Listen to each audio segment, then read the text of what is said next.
वज़ीर-ए-आज़म नरेंद्र मोदी का 2 रोज़ा कर्नाटक दौरा। वज़ीर-ए-आज़म ने बेंगलुरु के इंडियन इंस्टीट्यूट ऑफ साइंस में ब्रेन सेल रिसर्च सेंटर का किया इफ्तिताह।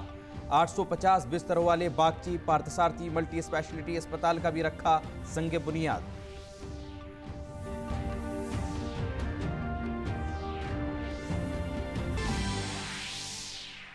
वज़ीर-ए-आज़म ने बेंगलुरु में की doctor B R. Ambedkar school of economics में डॉक्टर अम्बेडकर के मुजस्समे की नकाब कुशाई।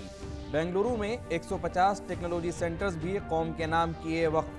वज़ीर-ए-आज़म ने बेंगलुरु में तकरीबन 27,000 करोड़ रुपए से ज़्यादा के सड़क और शहरी रेल मंसूबों का किया इफ्तिताह और रखा संग बुनियाद।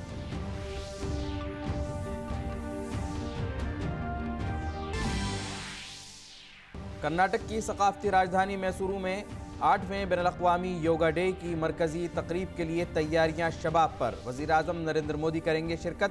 तारीखी मैसूर पैलेस में किया जाएगा शानदार प्रोग्राम का एहतमाम।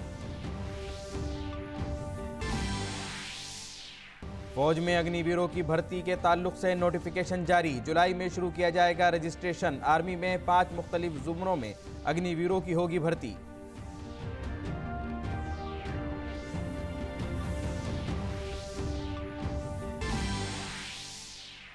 मरकजी वज़ीर दाखिला अमित शाह का दहली में साइबर सिक्योरिटी और कौमी सलामती के ताल्लुक से मुनक्किद कौमी कॉन्फ्रेंस से खिताब। कहा, साइबर सेफ इंडिया है ज़रूरी। अवामी बेदारी को करार दिया साइबर सिक्योरिटी का सबसे अहम पहलू।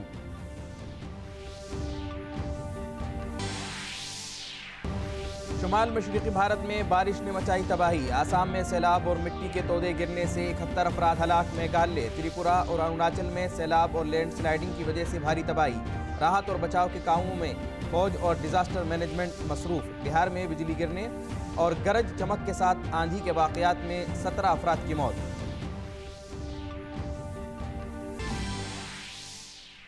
और दिल्ली के लाल किले में शतरंज ओलंपियाड के 44वें एडिशन के टॉर्च रिले का इनेकाद। विश्वनाथन आनंद ने मरकजी वजीर किरण रिजिजू को सौंपी मशल।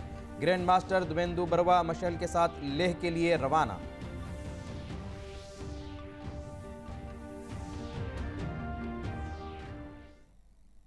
नाज़रीन आदाब, खबरनामे में आपका इस्तकबाल है और अभी तक की हम खबरों के साथ मैं मोहम्मद नौमान। वज़ीर-ए-आज़म नरेंद्र मोदी आज से कर्नाटक के 2 रोज़ा दौरे पर हैं। आज पहले दिन वज़ीर-ए-आज़म जब बेंगलुरु पहुंचे तो लोगों ने उनका पुरजोश इस्तकबाल किया। वज़ीर-ए-आज़म ने भी खुले दिल से उनका शुक्रिया अदा किया।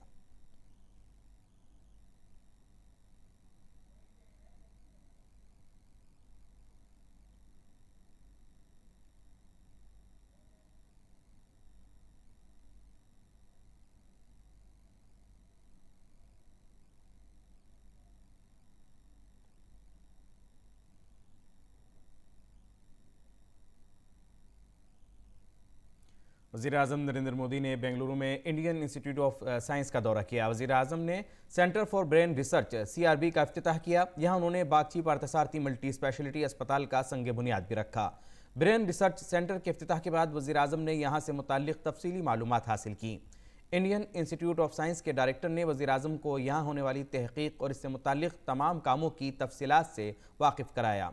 इस मरकज़ को अपनी तर्ज के एक ऐसे रिसर्च की सहूलत वाले सेंटर के तौर पर तैयार किया गया है जहाँ उम्र से मुताल्लिक़ा दिमागी अमराज के इंतज़ाम पर काम होगा। वज़ीर-ए-आज़म ने बेंगलुरु में doctor B R. Ambedkar school of economics Bengaluru का दौरा किया और यहाँ डॉक्टर अम्बेडकर के बड़े मुजस्समे की रोनुमाई की।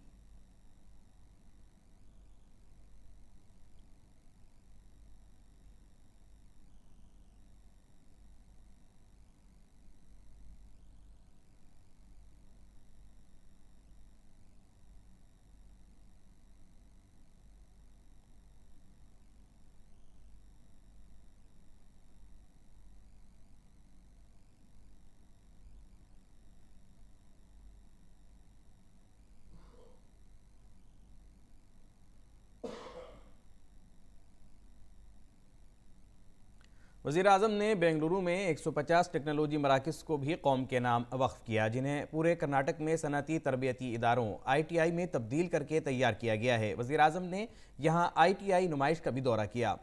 4600 करोड़ रुपए से ज़्यादा की लागत से तैयार करदा इस मुनफरिद पहल को कई सनअती शराकतदारों की हिमायत हासिल है। इसका मकसद सनत 4.0 अफरादी क़ुव्वत की ज़रूरियात को पूरा करने के लिए एक हुनरमंद अफरादी क़ुव्वत तैयार करना है।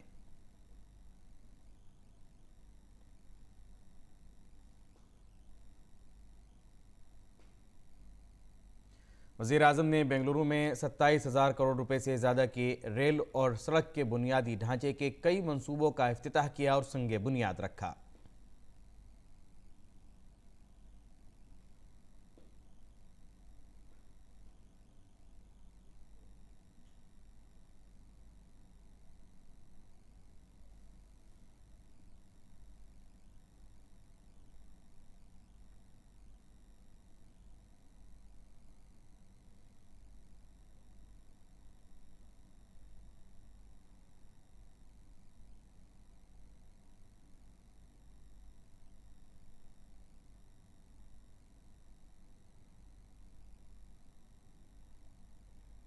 वज़ीर-ए-आज़म ने बेंगलुरु मज़ाफ़ाती रेल प्रोजेक्ट BSRP का भी संगे बुनियाद रखा। बेंगलुरु ने नकलो हरकत और राब्ता बढ़ाने की तरफ एक और कदम उठाया है। बेंगलेर शहर को इसके मज़ाफ़ाती इलाकों और इनसे मुल्हिका टाउनशिप से जोड़ा जाएगा। ये प्रोजेक्ट 15,700 करोड़ रुपए से ज़्यादा की लागत से बनाया जाएगा। इसमें 4 राहदारियों का तस्वुर किया गया है, जिनकी कुल लंबाई 148 किलोमीटर से ज़्यादा है। वज़ीर-ए-आज़म ने यहाँ 500 करोड़ रुपए की लागत से तैयार होने वाले बेंगलोर कैंट की तामीर नौ और 375 करोड़ रुपए की लागत से यशवंतपुर जंक्शन रेलवे स्टेशन का भी संगे बुनियाद रखा। बेंगलुरु के बेप्पनहिल्ली में अब भारत का पहला centralised air condition railway terminal बन गया है। वज़ीर-ए-आज़म ने इस टर्मिनल का इफ्तिताह किया। इस हाई टेक और हवाई अड्डे की सहूलत से आरास्ता स्टेशन का नाम श्रयम विश्वेश्वरैया टर्मिनल है। 4,200 मरबा मीटर का अहाता करने वाले इस रेलवे टर्मिनल को 314 करोड़ रुपए की लागत से बनाया गया है। वज़ीर-ए-आज़म ने उडुपी, मारगांव और रत्नागिरी से बरकी ट्रेनों का आगाज़ किया। 100% बरकीकारी से लैस इस कोंकण रेलवे लाइन पर 1,280 करोड़ से ज्यादा की लागत आई है। आर सिकरे से तुमकुरू और यनिका से पेनगोंडा तक मुसाफिर ट्रेनों और MEMU सर्विस को वज़ीर-ए-आज़म ने हरी झंडी दिखाकर रवाना किया। रेलवे लाइनों को चौड़ा करने के दोनों प्रोजेक्ट बिलतरतीब 750 करोड़ रुपए और 1100 करोड़ रुपए से ज्यादा की लागत से तैयार किए गए हैं।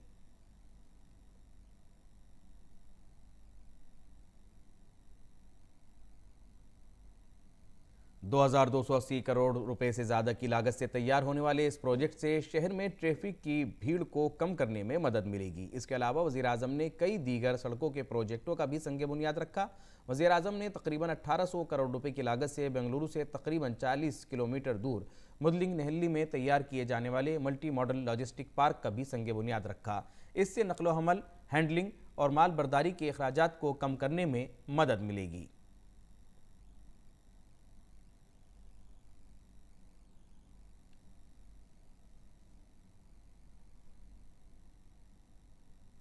इक्कीस जून को कर्नाटक के शहर मैसूर में बैनुल-अक़वामी योम योग का एहतमाम किया जाएगा। बैनुल-अक़वामी योगा दिन की अहम तकरीब मैसूर पैलेस ग्राउंड में मुनक्किद होगी, जहां वज़ीर-ए-आज़म योम योगा की तकरीबात में शिरकत करेंगे। मैसूर पैलेस ग्राउंड में 15,000 लोग एक साथ योगा करेंगे। इस मरतबा योम योगा के प्रोग्राम पर गार्डियन रिंग बेहद पुरकशिश होगी, जो सूरज की रफ्तार से चलेगा। गार्डियन रिंग 79 ममालिक से गुजरेगा और 16 टाइम जोन्स को अबूर करेगा। इस साल बैनुल-अक़वामी योम योगा की थीम इंसानियत के लिए योग है। कोविड की वबा के बाद पहली बार बैनुल-अक़वामी योम योगा का इनेकाद फिजिकल तरीके से हो रहा है। 21 जून को योगा का अहम प्रोग्राम शहर मैसूर में मुनक्किद होगा, जहां वज़ीर-ए-आज़म नरेंद्र मोदी बैनुल-अक़वामी योम योगा प्रोग्राम में शिरकत करेंगे। मैसूर पैलेस ग्राउंड में होने वाले अहम प्रोग्राम में कोविड प्रोटोकॉल पर अमल करते हुए 15,000 लोग एक साथ योगा करेंगे। योम योगा की तैयारियों के बारे में मालूमात का इश्तराक करते हुए आयुष के मरकजी वजीर ने कॉमन योगा प्रोटोकॉल को जारी किया और एक शॉर्ट फिल्म भी जारी की। Honourable prime minister of India Shri Narendra Modi ji, who led the inception of the International Day of Yoga, which has become an iconic occasion across the world, will join 15,000 people on the Mysuru Palace ground. इस बार आज़ादी के अमृत महोत्सव के मौके पर बैनुल-अक़वामी योम योगा का एहतमाम किया जा रहा है, इसलिए इसका इनेकाद भी खुसूसी अहमियत का हामिल होगा। इस बार योम योगा 75 मकामात पर मनाया जाएगा। इस मर्तबा के योम योगा में गार्डियन रिंग खास होगा। जो सूरज की रफ्तार के साथ दुनिया के मशरकी हिस्से से शुरू होगा और मगरिब की तरफ 16 मुख्तलिफ टाइम जोन से गुजरेगा। गार्डियन रिंग 21 जून को सुबह 3 बजे से शुरू होगा और न्यूजीलैंड ऑस्ट्रेलिया के रास्ते कनाडा में रात 10 बजे खत्म होगा। इसकी बराह रास्त नशरियात डीडी इंडिया पर की जाएगी। 79 countries and United National Organization are on board for the program with the full-hearted support of Indian mission abroad. The program would be telecast live on DD India for 16 time zones. Mass CYP demonstration at 75 iconic locations. 20 और 21 जून को Mysore Dussehra ground में physical और digital नुमाइश का भी एहतमाम किया जाएगा, जहां आप वजीर आजम के साथ वर्चुअल तस्वीर भी खिंचवा सकते हैं और उनके साथ योगा के आसन का मिलान कर सकते हैं। योगा के आलमी दिन के मौके पर तमाम सरकारी और गैर सरकारी इदारे भी शिरकत करेंगे। इसके साथ ही पंचायत सतह पर भी यौम योगा मनाया जाएगा। एक अंदाजे के मुताबिक इस बार बैनुल-अक़वामी यौम योगा में तकरीबन 25 करोड़ लोग बराह रास्त और बिलवास्ता तौर पर हिस्सा लेंगे। दिल्ली से नितिन सिंह, डीडी न्यूज़ उर्दू खबरें। वज़ीर दाखिला अमित शाह ने कहा है कि साइबर फ्रॉड के मामलों में तेज़ी से इजाफा हो रहा है और यह आने वाले वक्त में हमारे लिए एक बड़ा चैलेंज बनने वाला है। दिल्ली में साइबर सिक्योरिटी और कौमी सलामती से मुताल्लिक़ कौमी कॉन्फ्रेंस में वज़ीर दाखिला अमित शाह ने कहा कि मुल्क की सलामती के लिए साइबर सिक्योरिटी बहुत ज़रूरी है। वज़ीर दाखिला अमित शाह ने कहा कि साइबर जराइम से बचने और इसके लिए एक मजबूत निज़ाम बनाने पर मुल्क में तेज़ी से काम हो रहा है। वज़ीर दाखिला ने एतमाद का इजहार किया कि आने वाले सालों में भारत दुनिया का सबसे ज़्यादा साइबर महफूज मुल्क बनकर उभरेगा।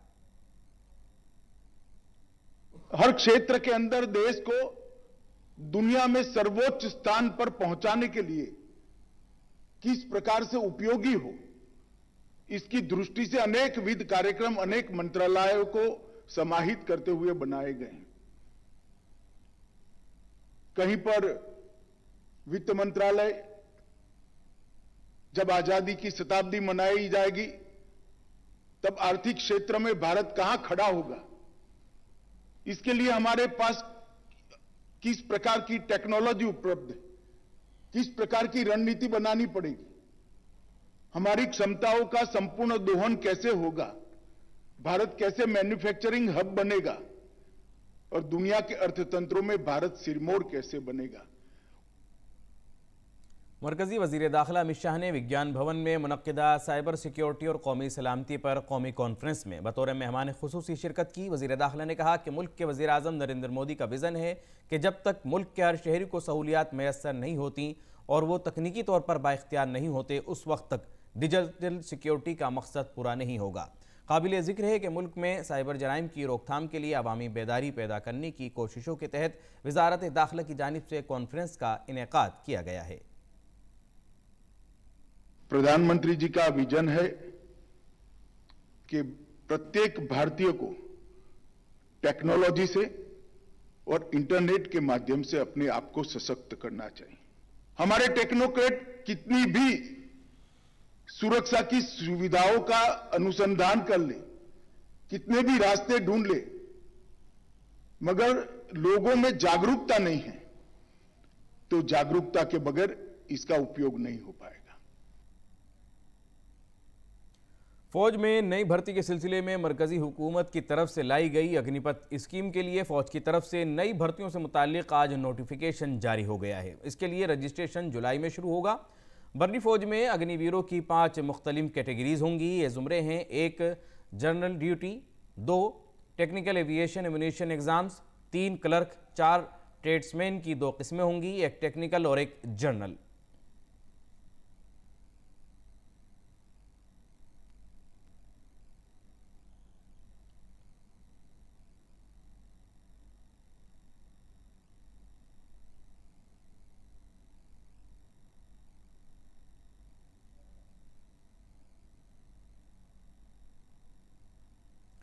मशहूर ताजिर और नौकरी डॉक्टरों के बानी संजीव मिकचंदानी ने अग्निपथ स्कीम को नौजवानों के लिए इंतहाई सूदमंद करार दिया है। उनका कहना है कि एक अच्छा तजुर्बा है जो पहले ही कई ममालिक में किया जा रहा है। एक नई चीज ट्राई करिए। जो भी इनोवेशन होती है वो शुरू में एक्सपेरिमेंट होती है, तो मेरे ख्याल से आगे जाके काफी ट्विक्स होंगे जैसे फीडबैक आता रहे। बट देखिए, एक्सपेरिमेंट करना, इनोवेट करना अच्छी चीज, it is good to do that, ये अच्छा काम होता है। अगर आप इजराइल, सिंगापुर को देखें, वो उनका भी 2 ईयर मिलिट्री सर्विस का स्कीम है, उसके बाद लोग प्राइवेट सेक्टर जाते हैं। मेरे ख्याल से to have a revolving door is actually a good thing. Sanjeev Bikhchandani ने कहा कि 4 साल तक मुल्क की खिदमत करने वाले अग्निवीर बाद में निजी सनत में रिटायर्ड फौजियों से बेहतर साबित हो सकते हैं। मैंने खुद डिफेंस एस्टेब्लिशमेंट से कई बार बातचीत की है।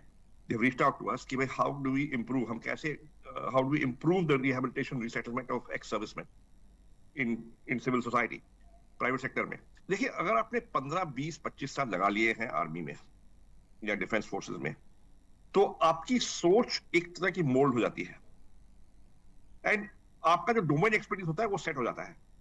तो इसलिए ऑप्शंस काफी लिमिटेड होती हैं, बिकॉज लोग देखेंगे आपको सिक्योरिटी में, फैसिलिटीज मैनेजमेंट में, ट्रांसपोर्ट मैनेजमेंट में।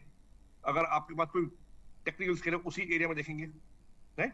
तो it is harder after 20-25 years of service in the defense forces to actually get rehabilitated in the private sector.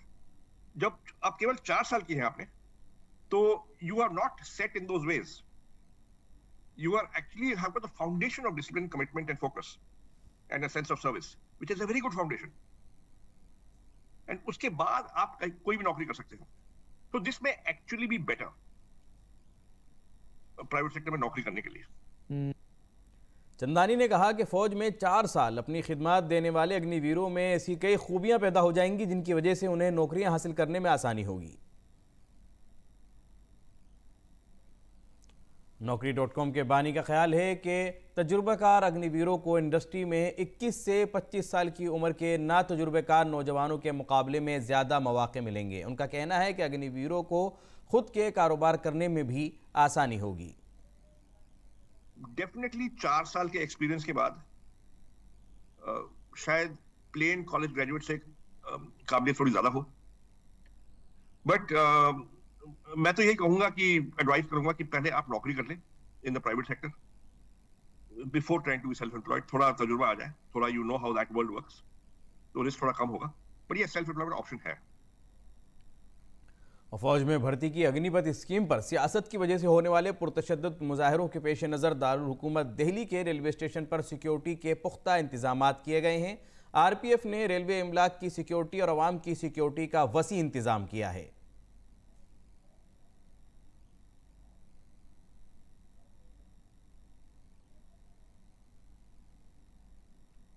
Rajasthan के जयपुर में भी रेलवे पुलिस ने रेलवे स्टेशन पर फ्लैग मार्च किया और बताया कि रेलवे इमलाक की हिफाजत के लिए खातिर ख्वाह इंतजामात किए गए हैं।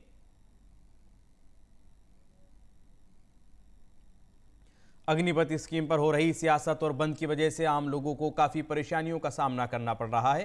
ताज़ा तरीन तस्वीरें नोएडा की हैं, जहां मुजाहरों की वजह से नोएडा दिल्ली लिंक रोड पर चिल्ला बॉर्डर पर तवील ट्रैफिक जाम देखा गया।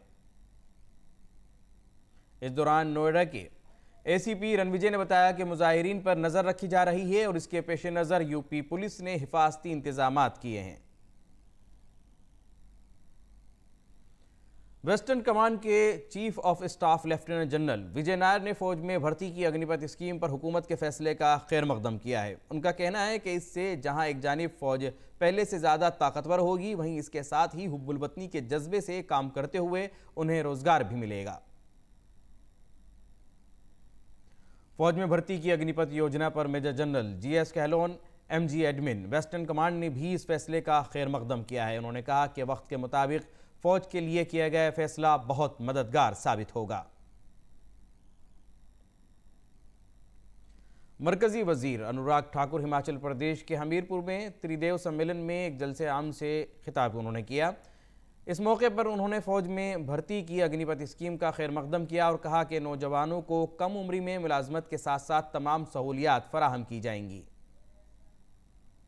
40,000 युवाओं को इसी साल अग्निवीर के रूप में भर्ती की जाए। 4 साल के लिए उनको सेना में सेवा देने का अवसर मिलेगा और इन 4 सालों में जब वो अपनी सेवाएं देकर समाप्त करेंगे तो उनके खाते में 25 लाख रुपया 4 साल के अंत में होगा। जिस तरह से बाकी फौजियों को सुविधा होती है, उसी तरह से ही हमारे अग्निवीर को भी हार्डशिप अलाउंस भी मिलेगा, यूनिफॉर्म अलाउंस भी मिलेगा और कैंटीन की सुविधा भी मिलेगी, स्वास्थ्य की सुविधा भी मिलेगी। दुनिया में कोरोना मैनेजमेंट की तारीफ करते हुए अनुराग ठाकुर ने कहा कि वज़ीर-ए-आज़म नरेंद्र मोदी की क़ियादत में मौसर इंतज़ाम के साथ हमने आफात का आत्मनिर्भर भारत के साथ सामना किया। कांग्रेस लीडर राहुल गांधी दिल्ली में एनफोर्समेंट डायरेक्टरेट के दफ्तर पहुंचे। उन्हें ईडी ने नेशनल हेराल्ड केस में तलब किया है। इस मामले में एजेंसी की तरफ से राहुल गांधी से पूछगछ का आज चौथा दिन है। बीजेपी तर्जुमान संबित पात्रा ने कांग्रेस पार्टी को हदफ तनकीद बनाते हुए कहा कि आज मुल्क सब जानता है कि किसने और किस खास कुनबे ने नेशनल हेराल्ड के जरिए मुल्क के असासे को लूटा है। उन्होंने कहा कि इस बदउनवानी में राहुल गांधी का क्या किरदार था ये भी सबको मालूम है। पात्रा ने कहा कि फितरी है कि जब बदउनवानी होगी तो जांच भी होगी और भारत में ऐसी कोई मलका विक्टोरिया या कोई राजा या शहजादा नहीं है जिससे पूछगछ नहीं हो सकती। कानून सबके लिए एक जैसा है। और असम में सैलाब की सूरत हाल इंतहाई संगीन हो गई है, जिसकी वजह से आम जिंदगी बुरी तरह मुतासिर हुई है। इसके साथ ही रियासत में गुज़िश्ता 24 घंटों के दौरान सैलाब और लैंडस्लाइडिंग में 9 अफराद की मौत हो गई है। मजमूई तौर पर सैलाब और लैंडस्लाइडिंग से मरने वालों की तादाद 71 हो गई है। आसाम के 33 अजला में 42,28,000 से ज़्यादा लोग मुतासिर हुए हैं। इसके साथ ही लैंडस्लाइडिंग और सैलाब से 5,000 से ज़्यादा गांव भी मुतासिर हुए हैं। इंतज़ामिया ने मुख्तलिफ मकामात पर इमदादी कैंप कायम किए हैं। बिहार में बिजली गिरने और गरज चमक के साथ आंधी के वाक़यात में 17 अफराद की मौत हो गई। वज़ीर आला नीतीश कुमार ने इस वाक़े पर अफसोस का इजहार किया। इसके साथ ही मरने वाले हर शख्स के लवाहिकीन के लिए 4 लाख रुपए के मुआवजे का भी ऐलान किया।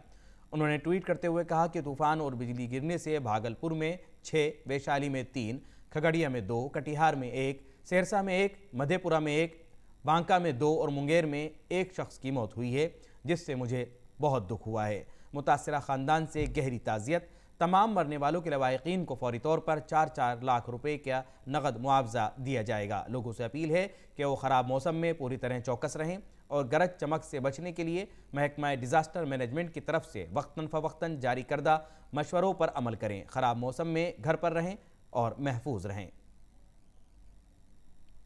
जम्मू कश्मीर में सिक्योरिटी फोर्सेस को बड़ी कामयाबी मिली है। कश्मीर में गुज़िश्ता 18 घंटों में सलामती दस्तों और दहशतगर्दों के तसादुम में 7 दहशतगर्द मारे गए हैं। हिफाजती दस्तों ने कुपवाड़ा में 4 दहशतगर्द मारे हैं। दहशतगर्दों के कब्जे से खतरनाक मवाद, असला और गोला बारूद बरामद किए गए हैं। वहीं पुलवामा के चटपुरा इलाके में एनकाउंटर में सिक्योरिटी फोर्सेस ने 1 दहशतगर्द को मार गिराया। IGP कश्मीर विजय कुमार ने बताया कि कुपवाड़ा और पुलवामा में ऑपरेशन मुकम्मल कर लिया गया है।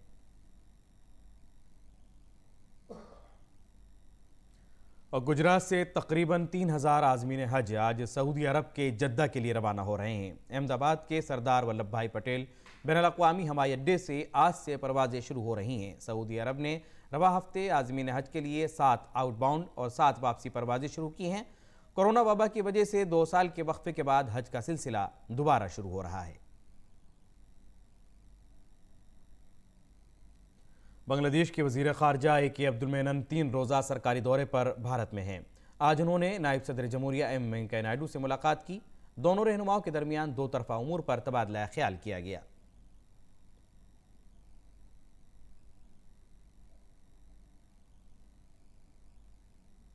शतरंज ओलंपियाड के 44वें एडिशन के टॉर्च रिले दारुल हुकूमत दिल्ली के लाल किले में मुनक्किद हुई। मरकजी वजीर किरण रिजिजू ने इस रिले में हिस्सा लिया। शतरंज के अजीम खिलाड़ी विश्वनाथन आनंद ने तकरीब में मरकजी वजीर किरण रिजिजू को मशाल सौंपी।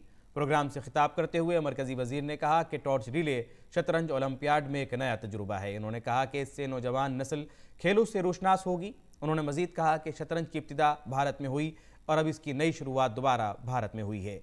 ग्रैंड मास्टर दिवेंदु बरवा मशल के साथ लेह के लिए रवाना हो चुके हैं। और नाजरीन, इसी के साथ खबरनामा भी यहीं मुकम्मल होता है। इजाज़त दीजिए। आदाब।